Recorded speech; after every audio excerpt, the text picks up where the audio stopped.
ओम श्रीं नमः. श्री स्वामी समर्थ.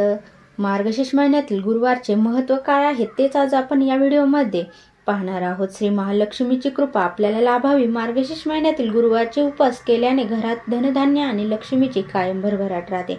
जे कोणी मार्गशीर्ष महिन्यातील महालक्ष्मीचे व्रत श्रद्धेने आणि मनोभावाने करतात त्यांना श्री महालक्ष्मी प्रसन्न होऊन त्यांच्यावर तिची कृपा होते. पण श्रीमंती आल्यावर सुद्धा माणसाने उतू नये. नित्यनेमाने दरवर्षी श्री महालक्ष्मी व्रत करावे. देवीचे मनन चिंतन करावे म्हणजे देवी सदैव आपल्या पाठीशी उभी राहील. मार्गशीर्ष महिन्यात प्रत्येक गुरुवारी हे व्रत करण्याचे विशेष महत्त्व आहे.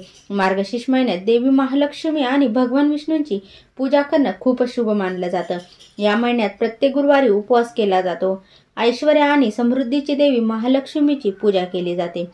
व्रताचं पालन केल्यास भक्तांना लक्ष्मी देवीची कृपा होऊन ऐश्वर्य, यश आणि समृद्धी प्राप्त होते. मार्गशीर्ष महिन्याचे विशेष महत्त्व म्हणजे धार्मिक ग्रंथांनुसार मार्गशीर्ष महिन्याला धार्मिक कार्यासाठी विशेष महत्त्व दिलं जातं. त्यामुळे हा महिना शुभ मानला जातो. या महिन्यापासून सत्ययुग सुरू झाल्याचं सांगितलं जातं. त्यामुळे या महिन्यात उपवास आणि पूजेसारखे शुभ कार्य करणे अधिक फलदायी ठरतात. चला तर मग जाणून घेऊया की मार्गशीर्ष गुरुवारची महालक्ष्मी व्रताची पूजा कशी करायची आहे. तर सर्वात अगोदर आपण सकाळी गुरुवारच्या दिवशी उठल्यानंतर प्रथम आपली सर्व कामे उरकून आंघोळ करून स्वच्छ कपडे घालावे. श्री गणेश आणि माता लक्ष्मीचे ध्यान करून व्रत व उपासनेचा संकल्प करावा. पाटावर स्वच्छ लाल किंवा पिवळे कापड पसरवून त्यावर लक्ष्मीची मूर्ती किंवा फोटो स्थापित करावा.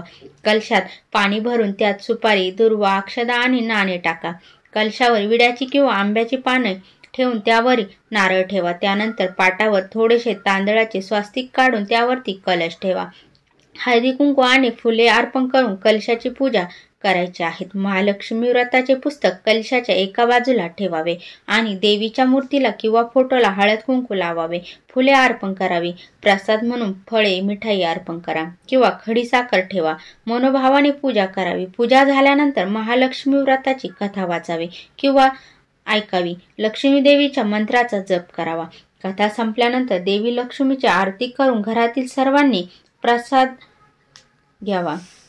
अशा प्रकारे श्री महालक्ष्मी व्रताचे महत्त्व आणि ती पूजा कशी करायची आहे ते आज आपण या व्हिडिओमध्ये बघितलं आहे. श्री स्वामी समर्थ. जय जय स्वामी समर्थ.